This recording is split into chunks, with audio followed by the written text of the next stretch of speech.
नमस्कार। कार्यक्रम हाम्रो सहयात्रामा तपाईलाई स्वागत छ। यो कार्यक्रम लैङ्गिक हिंसा विरुद्धको 16 दिने अन्तर्राष्ट्रिय अभियानको सन्दर्भमा तयार पारिएको हो। सहयात्री समाज नेपाल, दिव्यदर्शन टेलिभिजन र रेडियो धादिङ 106 मेगाहर्जको संयुक्त सहकार्यमा हामीले यो कार्यक्रम तयार पारेका हौं। नोभेम्बर 25 देखि 10 डिसेम्बरसम्म लैङ्गिक हिंसा विरुद्धको 16 दिने अन्तर्राष्ट्रिय अभियान चलिरहेको छ। अभियानको सन्दर्भमा हामीले महिलाको मानव अधिकारसँग जोडिएका विभिन्न सवालमा रहेर कुराकानी गर्दै आएका छौं। कार्यक्रममा आज हामी मनोसामाजिक समस्या र पछिल्लो समयमा बढिरहेको आत्महत्या रोकथामको उपायका बारेमा कुराकानी गर्नेछौं। विश्व स्वास्थ्य संगठनका अनुसार हरेक 40 सेकेन्डमा एकजना व्यक्तिले आत्महत्या गर्छन्। नेपालको कुरा गर्ने हो भने दैनिक 16 जना जति व्यक्तिले आत्महत्या गरेको नेपाल प्रहरीको तथ्याङ्कले देखाएको छ। वर्षेनी 8 लाख मानिसले विश्वभरिमा आत्महत्या गर्ने विश्व स्वास्थ्य संगठनको तथ्याङ्कले बताउँछ। यस्तै अहिले पछिल्लो समयमा कोरोना भाइरसको कारणले भएको बन्दाबन्दीका कारण पनि आत्महत्याको संख्या बढिरहेको नेपाल प्रहरीको तथ्याङ्कले देखाएको छ। पछिल्लो समयमा दैनिक 8 देखि 9 जना व्यक्तिले आत्महत्या गर्ने देखाउँछ। त्यस्तै धादिङ जिल्लाको अवस्था पनि विकराल छ। खास गरी लैङ्गिक हिंसाको अवस्था र आत्महत्याको घटनाको अवस्था दिनदिनै बढिरहेको प्रहरीको तथ्याङ्क र यससँग सम्बन्धित सरकारवाला अन्य निकायले गरेका कामको तथ्याङ्कले पनि देखाएको छ। कार्यक्रम हाम्रो सहयात्रामा आज हामी यिनै विषयको सेरोफेरोमा रहेर कुराकानी गर्नेछौँ। कुराकानीमा आज मसँग 2 जना मनोविमर्शकर्ता साथीहरू हुनुहुन्छ। मनोविमर्शकर्ता साथी रामकुमार थापा र सुमित्रा भण्डारी आजको कार्यक्रम हाम्रो सहयात्रामा हामीसँग हुनुहुन्छ। यहाँलाई कार्यक्रममा स्वागत छ। धन्यवाद सर। म रामकुमारजीबाट कुराकानी अगाडि बढाउन चाहन्छु। यो पछिल्लो समयमा चाहिँ यो जुन मानसिक स्वास्थ्यको कुरा चाहिँ अलि धेरै नै उठिराखेको छ। यसलाई कसरी महत्त्वका साथ अगाडि लैजाने यसको बारेमा अलिकति भनिदिनुहोस् न। धन्यवाद छ। हामी यो 16 दिने अभियानमा छौँ। मानसिक स्वास्थ्य भनेको जहिले पनि पर्दा पछाडिको अलि पछाडि पारिएको चाहिँ अवस्था थियो पहिला, होइन। मान्छेले स्वास्थ्य भन्ने बित्तिकै शारीरिक स्वास्थ्यलाई महत्त्वपूर्ण रूपमा हेर्थे र मानसिक स्वास्थ्य भने चाहिँ एउटा चाहिँ मान्छेले चाहिँ विकृतिका रूपमा, कुरीतिका रूपमा, होइन, पूर्वजन्मको फल, होइन, अनेक तवरबाट चाहिँ लिने गर्थे। बिस्तारै अब अहिले के देखिन्छ भने मानसिक स्वास्थ्यप्रति पनि मान्छे सचेत हुन थाले है। यो नै मान्छेको एउटा के हो, शारीरिक स्वास्थ्य हुनु मात्रै मान्छे सुस्वास्थ्य हुनु होइन, मानसिक रूपमा पनि मान्छे स्वस्थ हुनु भने चाहिँ मानसिक स्वास्थ्य हो भनेर चाहिँ बुझिया छ। अझै हामीलाई के चाहिँ एउटा थाहा भयो भनेदेखि यो कोभिडका कारणले जुन यो बन्दाबन्दी भयो, यो बेलामा त मानसिक स्वास्थ्य भने त यो ठुलो विषय रहेछ, होइन। यो चाहिँ महत्त्वपूर्ण विषय रहेछ र यसमा चाहिँ काम गर्नुपर्ने रहेछ है भन्ने हिसाबले जुन सरकारवाला निकायहरू, सरकार, स्थानीय तहले चाहिँ अपनावत गरेका छन्। यति मात्रै पर्याप्त छैन। अझै पनि मानसिक स्वास्थ्यप्रति, मानसिक स्वास्थ्यका हिसाबले सबै आफूले सकेको ठाउँमा, होइन, सरकारवाला निकायले चाहिँ ध्यान दिन आवश्यक छ। जस्तो यहाँले सरकारवालाले ध्यान दिने कुरा त गर्नुभयो, तर हाम्रो गाउँ घर समाजको कुरा गर्दाखेरि चाहिँ कुनै व्यक्तिले मलाई यस्तो खालको केही समस्या छ भनेर यदि कसैले भन्नुभयो भने चाहिँ त्यो चाहिँ नराम्रो तरिकाले लिइन्छ। त्यो चाहिँ अघिल्लो जन्मको कर्मसँग, धर्मसँग जोडेर र फलानुको छोराछोरी त अब उसको जिन्दगी त बर्बादै भयो नि भन्ने तरिकाले लिइन्छ। यसलाई कसरी बुझाउने समुदाय तहसम्म चाहिँ? जस्तो यस्तो हो, यो के छ भने खालि मान्छे इज्जतसँग मान्छे डरा छन्। किन डरा छ भनेदेखि मानसिक स्वास्थ्य भने चाहिँ पागलपन हो है। यो चाहिँ के हो, मान्छे सडकमै हिँडेको, होइन, मान्छे हामी जुन देखिरहेको छौँ नि, मान्छे यसलाई मात्रै मानसिक स्वास्थ्य भनेर चाहिँ बुझेका छन्। तर नर्मली के बुझ्नुपर्छ भने मानसिक समस्या भनेको जो कहिले पनि हुन्छ र यो मानसिक स्वास्थ्य भने के हो, मानसिक रोग भने के हो, यो उपचारपछि निको पनि हुन्छ। तर हामीले यहाँ के बुझाइरहेका छौँ भने मानसिक स्वास्थ्य भने चाहिँ कुकर्मको कारणले, पुस्ताले नराम्रो काम गरेको कारणले भएको भनेर बुझिन्छ। किनकि मान्छेको मन या मान्छेको जीवन या मान्छेको सोचाइमा जबसम्म सकारात्मक हिसाबले लिँदैन या उही नर्मल हामीले गरी दैनिक क्रियाकलाप जस्तो गर्न सक्दैन या चाहिँ गर्ने वातावरण भएन भने समस्या हुने हो नि त। तर त्यसलाई त्यसरी बुझाउनु हुँदैन। जस्तो हामीलाई पखाला लाग्छ नि, या सुगर हुन्छ, या प्रेसर हुन्छ, त्यो त्यस्तै एक प्रकारको चाहिँ यो रोग हो। यो उपचार पछाडि ठिक हुन्छ र यसलाई एकदम धेरै तवरबाट चाहिँ हतोत्साहित बनाउनु पर्ने, होइन, यो चाहिँ कर्मसँग जोड्नु पर्ने चाहिँ आवश्यक छैन। यो सबैलाई लाग्छ, मलाई लाग्दैन भनेर भएन। होइन। अहिले हजुरले भन्नुभयो प्रत्येक 5 जनामा 1 जनामा कुनै न कुनै समस्या देखिन्छ भनेको जो कहिले पनि यो समस्या हुनसक्छ। योबाट चाहिँ कोही हुँदैमा चाहिँ उसलाई सहयोग गर्ने हो, सद्भाव गर्ने हो, माया गर्ने हो, तर हुँदैमा अब फलानाको छोरो चाहिँ यस्तो भयो, उसको बिहे हुँदैन होइन, उसको चाहिँ इज्जत मामा घरको इज्जत गयो, घरको इज्जत गयो भनेर लिन चाहिँ भएन। यो सामान्य यो जस्तो टाइफाइड, यो चाहिँ सुगर, प्रेसर जस्तै यो मानसिक स्वास्थ्य या मानसिक रोग पनि रोग हो। यो उपचारबाट ठिक हुन्छ, यो आत्तिनु पर्दैन भनेर बुझ्यो भने यो अलिक कम हुन्छ होला। हजुर, म सुमित्राजीलाई सोध्न चाहन्छु, यो मनोसामाजिक समस्या भनेको चाहिँ के हो, कसरी पहिचान गर्ने?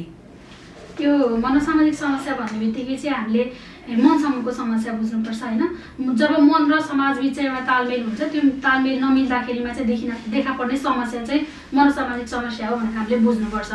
अब मनोसामाजिक समस्या भएको व्यक्तिले चाहिँ नर्मल्ली हामीले देखाउने व्यवहारभन्दा फरक व्यवहार देखाइरहेको हुन्छ। अब उसमा चाहिँ दैनिक रूपमा गर्ने क्रियाकलापहरूले गर्न नसक्ने होइन, अनि उसमा चाहिँ अलिकति चिन्ता, एक्लोपनको महसुस गर्ने, अनि धेरै चिन्तित भएर एक्लै बसिराख्ने, टोलाइराख्ने, अब धेरै खाने अथवा खाँदै नखाने, धेरै सुत्ने अथवा सुत्दै नसुत्ने, यस्तो खालको समस्याहरू यो लक्षणहरू देखियो भने चाहिँ उसमा मनोसामाजिक समस्या भएको हो भनेर हामीले बुझ्न सक्छौँ।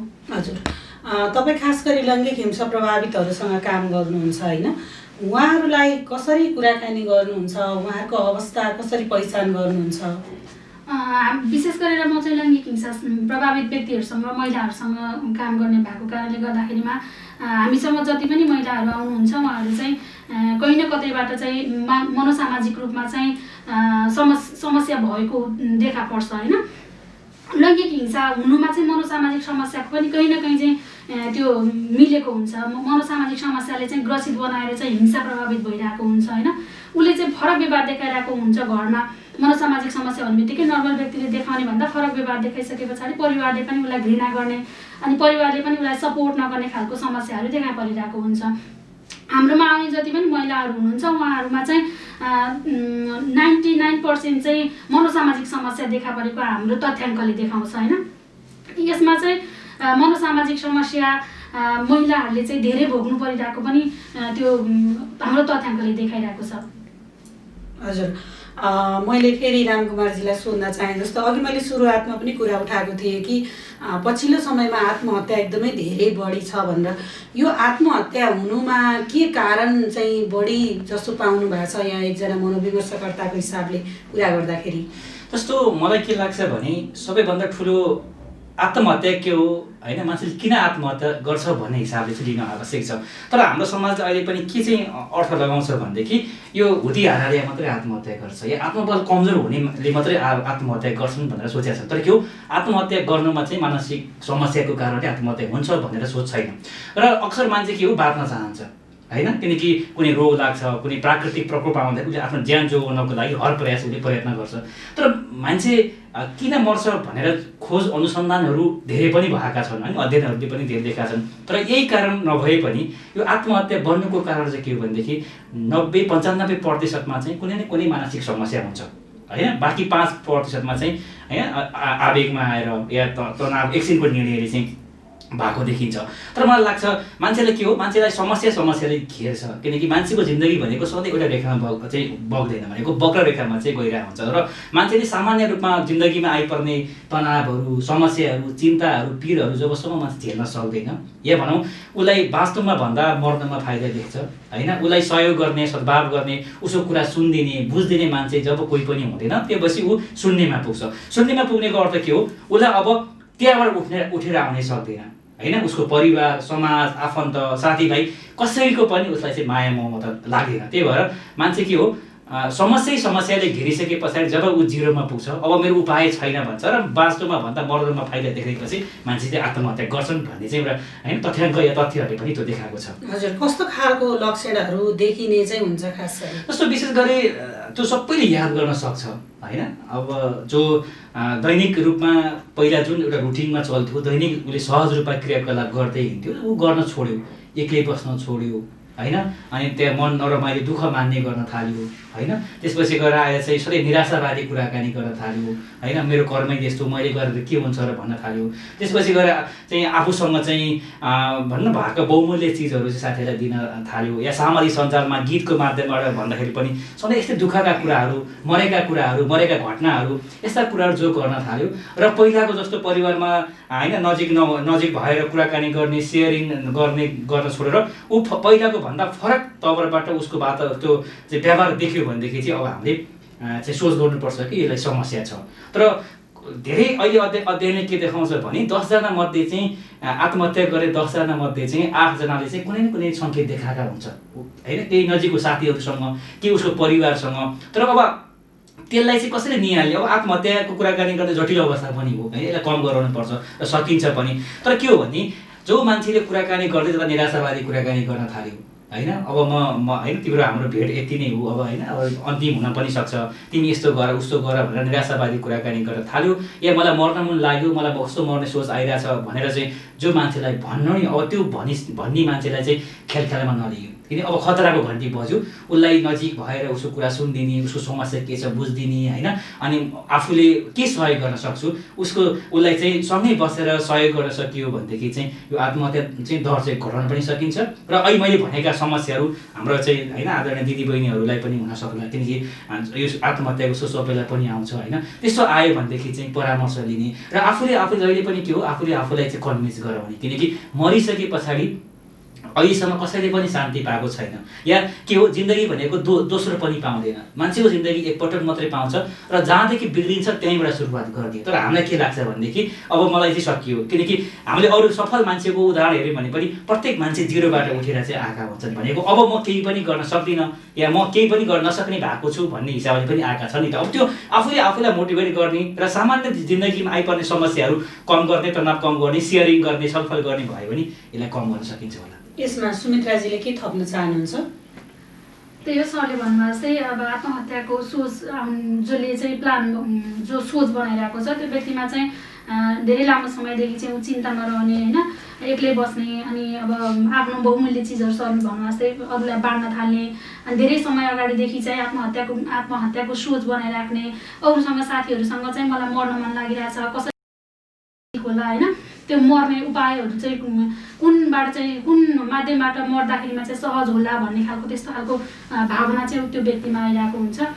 र हामीले चाहिँ जोसँग कुरा गर्दाखेरिमा उहाँहरूसँग यस्तो खालको लक्षणहरू देखा पर्छ, उहाँले त्यस्तो कुरा गर्नुहुन्छ भने हामीले चाहिँ पहिचान गर्न सक्नुपर्छ कि उहाँले चाहिँ आत्महत्याको प्लान बनाइराख्नु भएको छ, जसको कारणले हामीले उहाँलाई चाहिँ के सहयोग गर्न सक्छौँ भने उहाँको नजिक बसेर उहाँको समस्या सुनिदिने होइन, उहाँको चाहिँ जुन भित्रमा भएको पीडा, उहाँभित्र भएको चाहिँ पीडा हामीसँग सेयर गर्न लगाउने होइन, आत्मीय बनेर उहाँको कुराहरू सेयर गर्दाखेरिमा चाहिँ उहाँलाई हल्का फिल हुन्छ नि त। त्यो कारणले गर्दाखेरिमा चाहिँ उहाँको कुराहरू सुनिदिने र त्यो कुराहरूबाट चाहिँ कसरी हुन्छ उहाँलाई टाढा राख्ने खालको कामहरू चाहिँ हामीले गर्नुपर्छ। तपाईँ लैङ्गिक हिंसा प्रभावितसँग काम गर्ने हिसाबले तपाईँले भेटेका दिदीबहिनीहरूले यस्तो खालको मैले प्रयास गरेका थिएँ अथवा योजना बनाएको थिएँ भन्ने त्यस्तो अनुभवहरू के पाउनुभयो ती महिलाहरूमा? अब मैले चाहिँ अहिले 4 वर्ष भयो लैङ्गिक हिंसाको क्षेत्रमा काम गरेको होइन, जति पनि महिलाहरूसँग बसेर मैले कुरा गरिरहेको छु, मैले करिब 400-500 महिलाहरूसँग लैङ्गिक हिंसा प्रभावितहरूसँग कुरा गरेँ। यो बिचमा चाहिँ त्यस्तो महिलाहरू हुनुहुन्छ जो चाहिँ आत्महत्याको प्रयास गरेँ मैले असफल भएँ भनेर आउनेहरू होइन, कसैले चाहिँ आत्महत्याको प्रयास गर्दा गर्दै कसैले मलाई देखेर जोगायो भन्ने खालको महिलाहरू पनि मैले भेटेँ। उहाँहरू चाहिँ विशेष गरेर यो लैङ्गिक हिंसा प्रभावित जब घरबाट उसलाई हुने सहयोगहरू उसले पाउँदैन होइन, उसलाई चाहिँ आवश्यक परेको कुराहरू उसले परिपूर्ति भएको हुँदैन, अब आफन्तहरूले चाहिँ उसलाई सहयोग गरिरहेको हुँदैन, उसले एक्लो महसुस गरिरहेको हुन्छ, अब मलाई बाँचेर केही औचित्य छैन, म मर्नु नै ठिक हो भन्ने खालको चाहिँ भावना आइसके पछाडि चाहिँ उहाँले आत्महत्याको प्रयास गरेको हो भन्ने खालको महिला दिदीबहिनीहरू धेरै नै आउनुभयो हाम्रोमा। र उहाँहरूसँग धेरै पटक नै मैले बसेर मनोविमर्श सेवा पनि प्रदान गरेको छु। र अहिले चाहिँ मनोविमर्श सेवा लिइसके पछाडि चाहिँ उहाँहरूमा त्यो सोच हटेर गएको होइन। फलोअपमा आउँदाखेरिमा चाहिँ उहाँहरूले मलाई चाहिँ अहिले चाहिँ मर्नु मन लाग्दैन, उहाँको परिवारसँग बसेर पनि कुरा गऱ्यौँ हामीले, त्यो गर्दाखेरिमा चाहिँ उहाँमा केही परिवर्तन चाहिँ आउँदो रहेछ भन्ने कुरो यो मनोविमर्श सेवाले चाहिँ परिवर्तन ल्याउन सक्छ। र उहाँसँग मनोविमर्श सेवा प्रदान गरिसके पछाडि चाहिँ उहाँले आत्महत्याको सोचलाई पनि पर लैजानु भएको उदाहरणहरू चाहिँ हामीसँग छ। मैले रामकुमारजीलाई सोध्न चाहेको जस्तो महिला र पुरुषमा कसको चाहिँ बढी सङ्ख्यामा चाहिँ आत्महत्या गर्ने सङ्ख्या देखिन्छ, के कारणले त्यस्तो केही छ यहाँलाई जानकारी? तपाईँ हजुरले भन्नुभएको जस्तो चाहिँ मैले पनि यो नीलकण्ठ नगरपालिकामा होइन वैदेशिक रोजगारको क्षेत्रमा चाहिँ परेका समस्याहरूमा चाहिँ काम गर्ने गरेको छु। अब आत्महत्याको दर या सङ्ख्या हेर्ने हो भनेदेखि चाहिँ धादिङको या नेपालकै हेर्ने हो भनेदेखि प्रयास चाहिँ महिलाहरूले बढी गरेको देखिन्छ होइन, तर मृत्यु हुने सङ्ख्या चाहिँ पुरुषको बढी भए देखिन्छ। यो एउटा के हो भनेदेखि पुरुषहरूले चाहिँ अलिक चाहिँ खतरनाक खाले चाहिँ प्रक्रियाहरू अपनाएको देखिन्छ होइन। अब के हो भने जस्तो समस्या भने चाहिँ सबैलाई नै हुन्छ, महिला या पुरुष होइन, किनभने मान्छेको मन चाहिँ होइन कतिखेर कसको के सोच्छ भन्ने चाहिँ भर हुँदैन होइन। तर अहिलेसम्मको तथ्याङ्कलाई के देखाउँछ भनेदेखि पुरुषहरूभन्दा महिलाहरू बढी समस्यामा परेका छन् होइन, किनकि पुरुषहरू कति कुरा त खुलेर पनि आउँदैनन्। हाम्रो समाजले पनि एउटा ब्यारियर के राखेको छ भने पुरुष भएपछि यो गर्नुपर्छ यो गर्नुपर्छ, आफ्नो कुरा एउटा भन्न हुँदैन या चाहिँ सेयर गर्न हुँदैन, हुतिहारा पानी मरुवा हिसाबले गर्ने भएर पुरुषहरू चाहिँ त्यति खुलेर आएका छैनन्। तर महिलाहरूमा चाहिँ जुन चाहिँ विशेष गरी चाहिँ यो हिंसाकै कारणले हामी लैङ्गिक हिंसाका विषयमा कुराकानी गरेका छौँ। हिंसाका मानसिक समस्या मनोसामाजिक समस्या हुनुको एउटा कारण पनि यही हिंसा नै हो होइन। हिंसाले पनि के हुन्छ मान्छे समस्या निम्ताइरहेको हुन्छ। अब यो कसरी यसलाई कम गर्न सकिन्छ या लैङ्गिक हिंसालाई कम गराउन सकियो भने पनि मानसिक स्वास्थ्यमा एउटा केही इँटा थप्ने काम चाहिँ होला होइन, किनकि अब केही न केही मान्छे समस्या नभइकन उसले हिंसा गर्दैन या त्यो उसलाई पनि केही न केही चाहिँ उसलाई पनि स्ट्रेस छ है होइन। उसको घरमा झगडा हुनुमा या उसको अभाव होला, गरिबी होला होइन, अनि त्यसपछि बेरोजगारी होला होइन, उसले जुन आफ्नो तरिकाबाट जिन्दगी जिउन खोजिराखेको थियो त्यो चाहिँ परिपूर्ति हुन नसकेको होला। तर ठ्याक्कै तथ्याङ्कले हेर्ने भन्दा नि नर्मल सबैलाई हुन्छ, तर अहिले देखिया चाहिँ के हो पुरुष महिलाहरूमा चाहिँ बढी देखिएको छ। किनकि महिलाहरूलाई चाहिँ हाम्रो अहिले सोचका कुराकानी गरौँ, पितृसत्तात्मक सोच जहाँ रहेको छ होइन, महिला भएपछि यस्तो हुनुपर्छ, महिला भएपछि यसरी काम गर्नुपर्छ, किनकि हामीलाई जन्मिँदादेखि नै त्यही सिकाइयो क्या। त्यो संस्कार भनेको के हो हाम्रो दिमागमा किला गाडी चाहिँ गाडेर बसेको छ। जबसम्म यो सोच पितृसत्तात्मक सोच या चाहिँ हट्दैन त्यो नहट्दैसम्मको लागि चाहिँ त्यो हिंसा चाहिँ कम हुँदैन। तर त्यसको लागि चाहिँ अब यस्ता कार्यक्रमहरू लिएर आउने होइन, प्रत्येक मान्छेको के हो सोच परिवर्तन गर्न सकियो भने मात्रै व्यवहार चेन्ज गर्न सकिन्छ। तर हामी के गर्न खोजिरहेका छौँ एकैचोटि व्यवहार चेन्ज गर्न खोजिरहेका छौँ। तर अब हामीले लाँदाखेरि चाहिँ सोचलाई कसरी सोच्ने या कसरी सोच्दाखेरि फाइदा हुन्छ या हिंसालाई कम गर्नलाई चाहिँ कसको भूमिका चाहिँ महत्त्वपूर्ण हो होइन, या चाहिँ श्रीमान श्रीमती उसको छोरा या चाहिँ सरकारबाट निकाय प्रहरी को छ त्यसलाई चाहिँ हामीले चाहिँ क्याटेगोरीमा चाहिँ बाँडेर चाहिँ काम गर्ने हो भनेदेखि मेरो विचारमा केही कम चाहिँ होला। जस्तो महिला पुरुषको कुरा गर्दा सानो बालबालिकाहरू होइन अनि वृद्ध अवस्थाका ज्येष्ठ नागरिकहरूले पनि आत्महत्या गर्नुभएको कुरा चाहिँ पटक पटक बाहिर आउँछ। के कारणले हुनसक्छ, कसरी हेर्न सकिन्छ सानो बालबालिका ज्येष्ठ नागरिकहरूलाई? यो नीलकण्ठ नगरपालिकामा एउटा 8 वर्षको बालिकाले चाहिँ होइन आत्महत्या गरेको देखिन्छ। तर के भनेदेखि हामीलाई के चाहिँ हामीलाई सोच आउँछ भनेदेखि बच्चाहरूलाई तनावै हुँदैन होइन, बच्चाहरूलाई के को पिर छ हामीले कमाएर ल्याएर दिइहाल्ने हुन्छौँ है, सबै व्यवहार धाने हाम्रो यो भनेर भनिरहेको हुन्छौँ। किनकि बच्चाको भावना चाहिँ अभिभावकले बुझ्न सकिरहेको अवस्था देख्दिनँ म नम्बर 1। किनकि जहिले पनि आफूले सोच्दाखेरि बच्चा भएर सोच्नु पऱ्यो, हिजो पनि आफू त्यही बच्चा भएर आउँदाखेरि चाहिँ उसको सोचाइ कस्तो थियो व्यवहार कस्तो थियो भनेर बुझ्नुपर्ने हुन्छ। नम्बर 2 केले पनि अहिले समस्या भएको जस्तो लाग्छ भनेदेखि मलाई अहिले यो सामाजिक सञ्जालहरू होइन फेसबुकहरू भिडियोहरू हेर्ने यसले पनि के गर्छ भने मान्छेलाई राम्रो कुरा हेऱ्यो भने त केही कुरा सिक्छ होइन, तर नराम्रो कुराहरू हेर्दाखेरि पनि त्यसबाट उसले चाहिँ केही प्रेरणा मिल्छ क्या, यस्तो गर्दाखेरि के हुन्छ होइन, उसले चाहिँ सिक्ने माध्यम चाहिँ पाउन सक्छ होइन। यस्तालाई कम गराउने र विशेष गरी चाहिँ ज्येष्ठ नागरिकहरूका विषयमा कुराकानी गर्दा चाहिँ जस्तो ती परिवारले हेरचाह गर्नुपर्ने हो त्यो नभएको देखिन्छ। मैले केही त्यहाँ प्रहरी कार्यालयमा गएर हेर्दाखेरि पनि ती चाहिँ आत्महत्या गर्ने बाहरूको अवस्था हेर्दाखेरि चाहिँ आमाहरूको अवस्था हेर्दाखेरि पनि ऊ एक्लिएको अवस्था छ, उसँग दीर्घ रोग छ, उसँग अभाव छ होइन। अनि उसले जति आफ्नो बच्चाको लागि चाहिँ बच्चासँग उसले अपेक्षा गरेको छ, मलाई यो गरिदियोस् भन्ने लागेको हुन्छ, तर बच्चाले त्यो गरेको देखिँदैन होइन। किनकि उसले के सोच्छ भने यो बच्चा त मैले खाइ नखाइ हुर्काएको मान्छे हो, यसले यति मलाई सहयोग गर्नु पर्ने, मलाई बिरामी गर्दाखेरि 1000को महिनाको कमसेकम औषध त लिनु पऱ्यो नि, या केही नभए पनि हप्ताको एकचोटि फोन त गरिदिनु पऱ्यो नि। तर के हो त्यो पारिवारिक विखण्डन या चाहिँ एक आपसमा चाहिँ सरसल्लाह छैन, भेटघाट छैन, यसले गर्दा उहाँहरू तनावमा या भनौँ डिप्रेसनमा गएर चाहिँ यो चाहिँ विशेष गरी वृद्ध बाबाआमाहरूले गरेर देखिन्छ भने बच्चाहरू चाहिँ एकदम दुःख लाग्छ मलाई होइन। 8 वर्षको बच्चा 10 वर्षको बच्चाले आत्महत्या गरेर चाहिँ एकदम ठुलो इस्यु हो यो होइन। यो सरकारले निकालिदिनुपर्छ। अब म के भन्न चाहन्छु भने बच्चाहरू जसको बच्चाहरू छ कमसेकम बच्चाको भावना चाहिँ सोधिदिनुहोस् है, बुझिदिनुहोस् बच्चाले के सोचेको छ, उसलाई के अप्ठ्यारो परेको छ, स्कुलमा उसलाई के अप्ठ्यारो छ, या साथीहरूले के जिस्काउँछन् कि, या उसले उपनाम दिएर चाहिँ गाह्रो भएको छ कि, या सरहरूले चाहिँ उहाँहरूलाई चाहिँ एउटा चाहिँ के छ दण्ड सजाय दिएर उसलाई तनाव भएको छ कि, यस्ता कुराहरू चाहिँ बच्चा तर्फबाट बुझ्यो भनेदेखि चाहिँ यो चाहिँ बालबालिकाले गर्ने आत्महत्या चाहिँ घटाउन सकिन्छ। तर अहिले के हो हामीले ती समस्याहरूलाई चाहिँ एकदम एउटा टोकरीमा राखेका छौँ कि बच्चा केही पनि होइन, उसले केही बुझ्दैन बुझ्दैन, हामीले गरेको निर्णय नै सबै कुरा हो भन्ने हिसाबले पनि गएको देखिन्छ। हजुर, यो अघि यहाँहरूले दुवैजनाले चाहिँ हामी कुराकानी गरेर चाहिँ थाहा पाउँछौँ भन्ने कुरा चाहिँ गर्नुभयो होइन। मान्छेले सजिलै त आफ्नो कुरा भन्न चाहँदैन नि होइन र, कसरी कुराकानी गर्दा थाहा हुन्छ, कसरी कुरा गर्ने, त्यसको के हुन्छ अलिकति भनिदिनुहोस्। हजुरले महत्त्वपूर्ण कुराकानी गर्नुभयो, किनकि हाम्रो संस्कार कहाँबाट सिकायो भनेदेखि मनको बह कसैलाई नकह होइन, हिजो संस्कारले सिकाएको कुरा हो नि। किनकि हामी एउटा भन्दैनौँ, तर के चाहिँ हो भने हामी काउन्सिलर भने चाहिँ के हो 6 महिनासम्म चाहिँ प्राविधिक एउटा टेक्निकल चाहिँ तालिम लिएका मान्छे हुन्छौँ, जो पाइसम्म हामी पनि भन्दैनौँ नि त। किनकि हामी समस्या घटाउन भन्ने हो क्या, समस्या बढाउनलाई कसरी भन्दैन नि त। तर हामी त्यो काउन्सिलर चाहिँ हामी 6 महिनाको चाहिँ तालिम लिएका हुन्छौँ, हाम्रो सिकाइ पनि त्यही हो होइन। एकदम काउन्सिलिङ गर्दाखेरि चाहिँ हामीले ध्यान दिनुपर्ने कुराहरू या हाम्रा पनि आचार संहिताका कुराकानी चाहिँ हुन्छ। किनकि पहिला मलाई लाग्थ्यो तालिम लिन अगाडि चाहिँ कुराकानी गरेर समस्याको समाधान हुन्छ भन्ने आफूलाई लाग्थ्यो। पछि तालिम लिँदै गएपछि कति मान्छे आत्महत्या गर्न डोरी खोजेका मान्छेको जिन्दगी फरक भएको छ, या होइन स्किजोफ्रेनिया एकदम चाहिँ कडा खालको मानसिक रोग लागेका मान्छेहरू अहिले ठिक भएको छन् भनेपछि के हो हामीले चाहिँ विश्वास लाग्ने मान्छेको हो काउन्सिलर हो।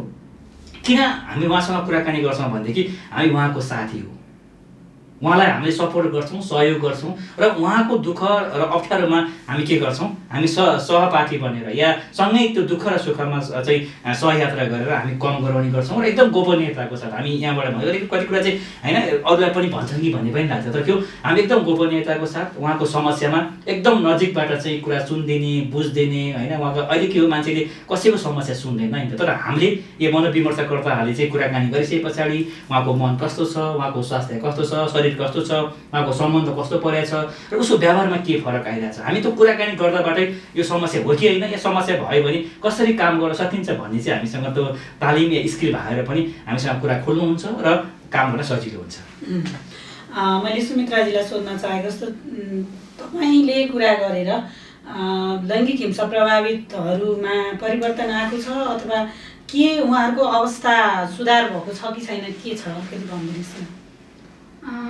जति पनि हिंसा प्रभावित महिलाहरूसँग कुरा गर्दाखेरिमा चाहिँ सुरुमा उहाँहरू एकदमै आत्तिएको होइन, एक्लोपन महसुस गरेर मेरो चाहिँ कोही पनि छैन भन्ने तरिकाले होइन सहयोगको लागि चाहिँ अपेक्षा राखेर हाम्रोमा आउनु भएको हुन्छ होइन।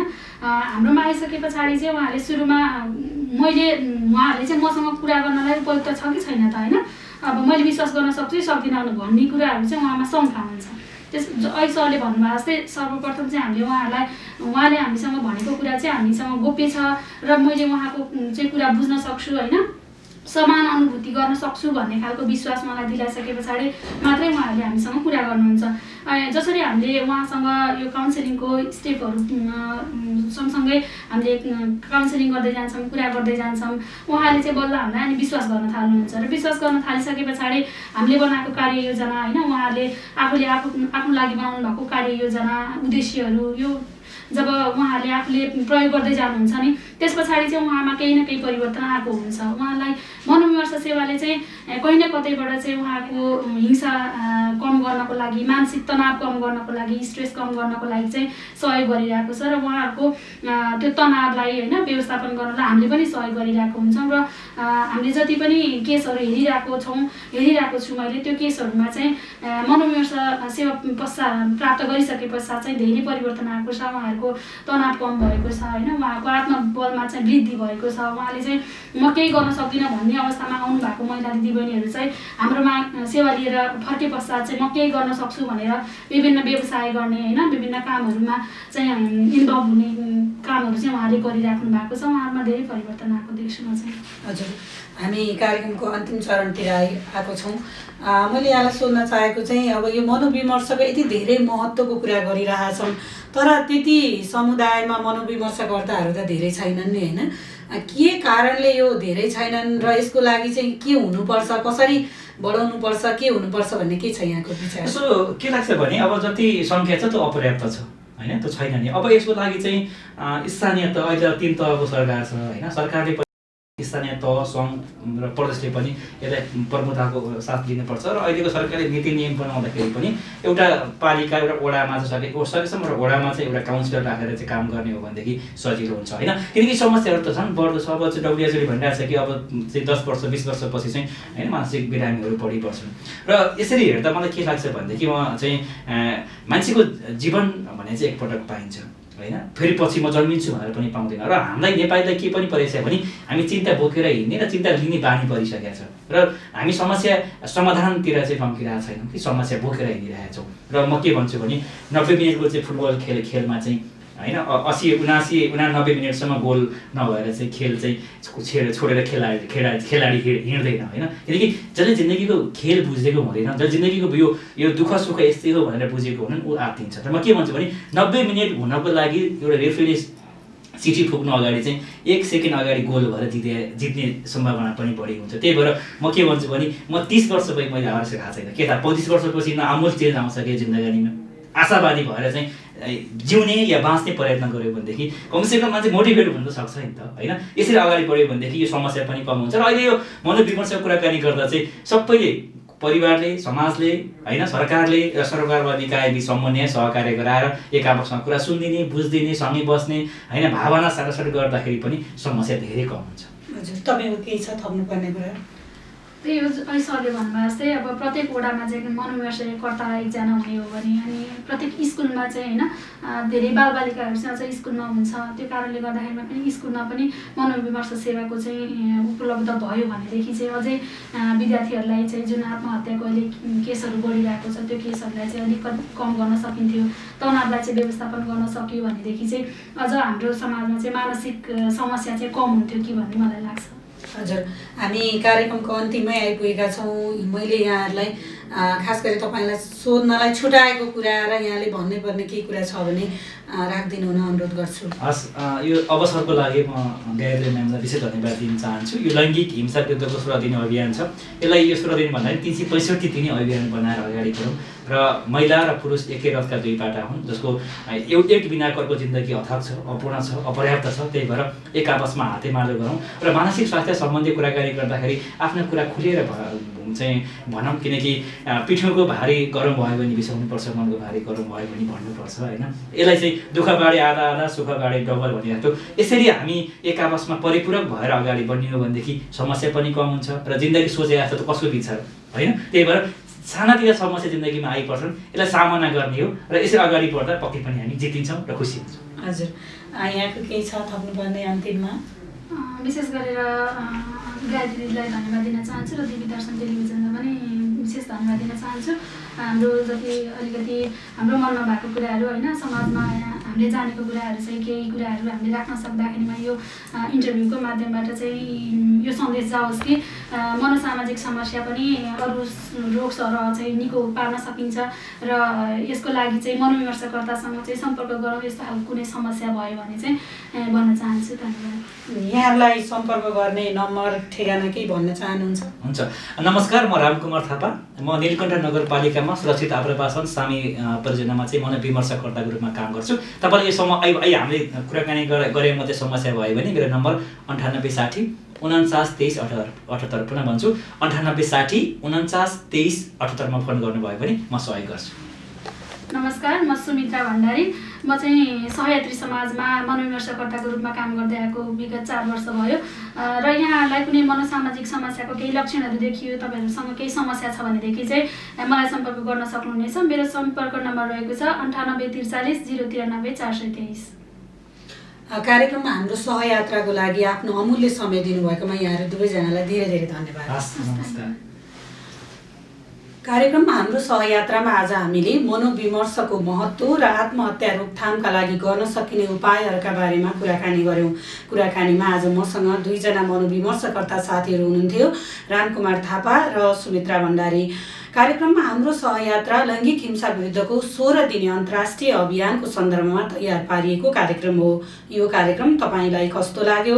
कार्यक्रमका बारेमा सुझाव, सल्लाह वा प्रतिक्रिया छ भने हामीलाई भन्न नबिर्सनुहोला। हाम्रो फोन नम्बर 9860 1660 28 मा सम्पर्क गरी भन्न सक्नुहुन्छ। आजको लागि कार्यक्रमको समय सकिएको छ। कार्यक्रम हेर्नुभएकोमा, सुन्नुभएकोमा तपाईँलाई धेरै धन्यवाद। भोलि हामी यही समयमा फेरि उपस्थित हुनेछौँ। आजका लागि म गायत्री खतिवडा बिदा माग्छु। नमस्कार।